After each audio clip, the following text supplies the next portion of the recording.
UFC 316 just wrapped up. Morab is undeniably the bantamweight GOAT, as if he wasn't already, but he just cemented that undoubtedly. Now you just gotta wonder what's next for someone like Sean, who already lost twice to the champion, who doesn't look like he's gonna lose anytime soon. And then what's next for Morab too? So I'm gonna look at both of those things, but I'm also gonna break down the card too and give my reactions to all the fights. Sean O'Malley versus Morab. It was very interesting because I think Sean did improve as far as his takedown defense went, but Morab just got that much better. Like, I didn't think Morab would have much room for improvement, but he looked amazing. Before I get any flack, I went 10 for 13 on this card for my picks, and even the main event, which I got wrong, I still thought Morab would win, but I just thought the value on O'Malley was too good to pass up, as you can see in this text right here. But yeah, don't be ragging on me saying I'm clueless or whatever it may be. Look, I know what I'm talking about. I had pretty good picks. It's just my thumbnail doesn't look the best in hindsight. But anyways, Sean O'Malley did really well defending the takedowns for the most part. Like Morab does to anyone else, he was eventually able to get Sean down. And Sean was able to get up for the most part when he got taken down, even giving up his back, because as we know, Morab's not a finisher. He doesn't have the submissions, but he changed that in this fight. This time when Sean exposed his neck in the third round, Morab went for a choke, and that was all she wrote. Sugar Show hype train came to an end. Morab even did good on the striking. He landed the bigger shots than Sean, and Sean was very close to landing a clean left counter when Morab overextended. It was on an uppercut, I think, but let's call it what it is. Sean's only chance to win this fight from the jump was just to catch Morab. I don't know who beats him, unless Umar has better cardio. The Umar fight was closer than people think it was. Just because Morab was emoting doesn't mean he was demolishing Umar. It was very close, and I think with a few improvements, Umar could win, but other than that, Morab's beaten Sandhagen, he's beaten Jan, Marcus McGee, Mario Batista, who we'll get to later, but I don't see any of these guys beating Morab. As far as what I think's next for both of these guys, first I'll go with Sean. I think Sean should move up to 145, to be honest. I don't think he's going to break through at bantamweight anytime soon. Morab's just too good. He's not going to get another title shot against Morab. And who knows, maybe Umar wins, but I still see Umar beating Sean. So I say the best course for Sean right now would be moving up to featherweight. And a fight you can make is Sean O'Malley versus Yair Rodriguez. That would be an insane fight. I don't know anyone who wouldn't want to watch that fight. Plus, it keeps Yair away from a title shot for now, which he does not deserve. And if Yair wins that, yeah, he can get a title shot, even though I don't even think that's enough to warrant another title shot. And then Sean would probably have to win two more, like maybe beat Yair and then beat Allen or something. Or you could put him against Allen. But I think him versus Yair, just that stylistic matchup, two strikers, two of the best strikers at that, would be amazing. For Morab, I think you do Morab versus Corey. He already beat Umar. He already beat Jan. And then those are the only two guys that are really up there that have an argument for a title shot right now. Batista needs a couple more. Mix is just a fraud. Dude, why am I blanking on bantamweights right now? Figgy's out of the picture. You got to do Morab versus Corey. I think it's going to be more dominant than the Umar fight. It kind of feels like a pointless fight, but it would be nice just to get another name on Morab's resume and give Corey his first undisputed title shot. So I think the fans would like it. Will Corey win? Probably not. But it's going to build Morab up farther than he already is right now. Separate him from the bantamweights. Overall, good main event. Morab, amazing performance. Sean looked better too. They both looked better. But Morab clearly had the better improvements. Way more pressure than he did in that first fight. And it paid off. And if this guy's going to start regularly finishing fights, he's going to be an even bigger problem. So definitely the bantamweight GOAT. And by the way, Chael Sonnen was saying that if Sean O'Malley won, he would have been the GOAT. Absolutely not. Sean O'Malley, he won a title off an early stoppage against Aljo. He got his title shot against Jan, which many thought was a robbery. And then his only title defense was against Chito Vera, which was an undeserved title shot to say the least. And he just battered him for 5 rounds. And Chito Vera has like 10 losses. So Sean O'Malley's reign was not that great. And he definitely would not have been a bantamweight GOAT if he won. And who'd he beat besides Jan and Aljo and Chito? Freaking, he couldn't even beat Pedro Munoz, bro. Chris Moutinho puts him on the GOAT list. Get out of here, bro. Anyways, Juliana Pena versus Kayla Harrison. I could go into detail here, but it's pretty simple. Kayla Harrison just demolished her. Easy. Out-muscled her. Out-techniqued her. Out-dogged her.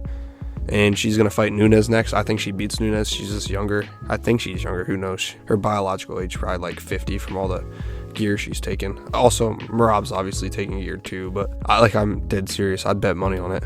But anyways, Kayla Harrison, she looked good. I don't see anyone beating her, to be honest. That Ketlin Vieira girl put up a better fight. I don't know how Juliana Pena was champion. She didn't even win the fight against Raquel Pennington. And I don't even know how Raquel Pennington was champion. So, yeah, this was just a wipeout.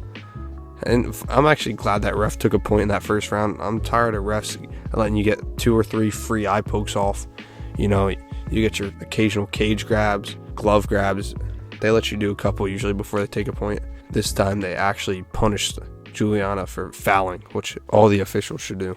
Kelvin Gaston versus Joe Pyfer kind of went as I expected, except Joe just looked really bad in the later rounds.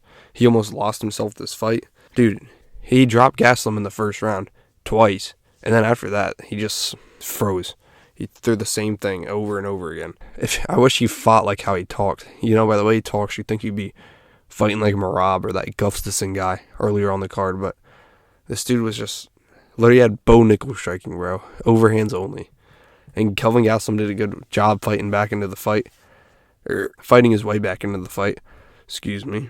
But he couldn't really hold a candle to Joe Pyfer's physicality, technique, speed, power. Like, it was just too much. But Kelvin actually looked decent, which is surprising because his last couple of performances have been pretty rough. And we go to Mario Batista, Patchy mix.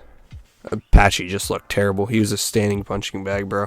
This dude talks so much. You would have thought he would have gone out there and knocked Batista out cold in the first 2 seconds, but he just stood there and got his ass whipped for 15 minutes. Of course, Mario didn't finish him. Mario doesn't finish. Patchy mix just... Bro, he's mean mugging this whole time. And just, like, real tight or something. Like, bro, what are you doing? Throw some punches. And they landed a couple good punches. Didn't even really hurt Batista at the end. And he starts throwing his hands up. Like, bro, you're not Nate Diaz versus Leon Edwards.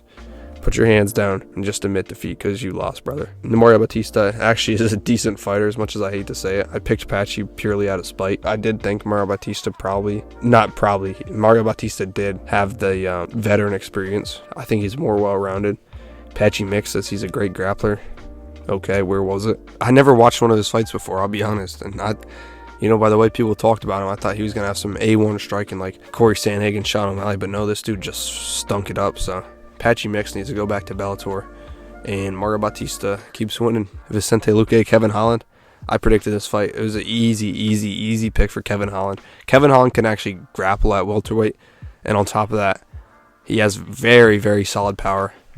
And we know Vicente Luque has just been going down and down ever since that brain hemorrhage against Jeff Neal. And as unfortunate as it is, it's just how the game goes. Like, he's not going to be improving anytime soon. Yeah, he beat Timba Garumbo, but... Timbo was never that good to begin with. Just because The Rock gives you a house doesn't mean you're a top 10 fighter in the world or anything. And that's the only reason he had hype. Yeah, Kevin Holland looked really good. Landed some really good shots on the feet. Gave Luque a huge hematoma behind his ear. Took him down and put him in his signature Darce. So Kevin Holland looks good. Not in that way, bro. Not in that way. Kevin Holland's performance looked good. And he wants to fight Colby Covington. I don't know if you do that fight. You could do Colby, but you could also do Pratis. I think that'd be a better fight. Who knows, though? Kevin Holland, either way, just give him fights. This guy likes to fight a lot, and let's just call it what it is. Whether he wins or loses, whether you like him or not, his fights are always entertaining. So I think we should all be very grateful for Kevin Holland and his 45-70. Joshua Van versus Bruno Silva. Insane fight. Joshua Van's one of my favorite fighters to watch. I've watched his last 2 or 3 fights. It was the Cody Durden one. And Bruno Silva. There's a fight in between the Durden and Silva one, but I watched 2 of his last 3 fights, and dude, he is insane. Like, his boxing combos are so fast. His distance management, his counter striking, his power, all this for a flyweight, and he's like 22, 23. He just tied the flyweight knockdown record in this fight. Realistically, he had 4 knockdowns. They gave him 3, but he looks so good. Again, his performance, not him. I think you got to shoot him up real high. You give him the winner of... Who's Steve Usyk fighting? Like Perez or something? You give him the winner of that. I want to see him knock out Manel Kopp. Manel Kopp's like the only dude in flyweight I don't bang with. Only because he literally got embarrassed by Mokaev, and everyone just seems to sweep it under the rug. Like, that fight was awful, and no one talks about it. So, I'm going to see Joshua Van fight Manel Kopp. Manel Kopp's fighting someone random. Who is it? UFC 317. I don't know, but Manel Kopp's fighting some can. After that, give him Joshua Van. Joshua Van will knock his head off clean into the third row. That'll be a good fight. Azmat, the professional, Mirzakhanov versus Brenderson Ribeiro. I mean, we knew Azmat was going to win, and sure enough, he got the knockout. Not much to say. Ribeiro actually did look pretty good, though, early on with the kicks, but Azmat just finds that chin, and he's a big problem at light heavyweight, especially when there's a lack of skill and talent in that division. So he's probably going to be beating up the Khalils and Jamal Hills and Anthony Smith. Nah, Anthony's retired. Give him the loser of Roundhill and Tree. I just said Roundhill and Tree. Give him the loser of Roundtree and Hill, and he should probably win that. But yeah, he looks good. Very exciting prospect. Sergey Spivak versus Waldo Cortez Acosta. Huge robbery. I picked Acosta. He did not win that fight. 30-27 is diabolical. I don't know why they gave it to him, but it is what it is. Not my fight. So I got my pick right. I can't complain. Chaos Williams, Gustafsson. Gustafsson was literally fighting like Morab, and Chaos Williams was just not fighting at all. I picked Chaos Williams. There's a lapse of judgment, clearly. It is what it is. Wang Kong. Why are they calling this girl Wang Tong, bro? Like, am I tripping, or is it Kong, not Tong? But yeah, she looked good, I guess. I picked her. Easy pick, the Joker. Never pick against the Joker. This girl missed weight by 6 pounds, so that's a huge disadvantage, as is. Not to mention she's already bigger than Wayne Kong. Wayne Kong did real good chewing up her leg, though. That leg kick was brutal. The one she dropped her with, all of them were brutal, but you could tell she was in a lot of pain. And Wayne Kong really put it on her. Ju Sang Yu, crazy knockout. Check left hook. So clean. I knew he was going to win. He's just too technical, too precise, absolute sniper. Everyone knows it. I want to see him versus Gene Silva. Screw it. Put him up there.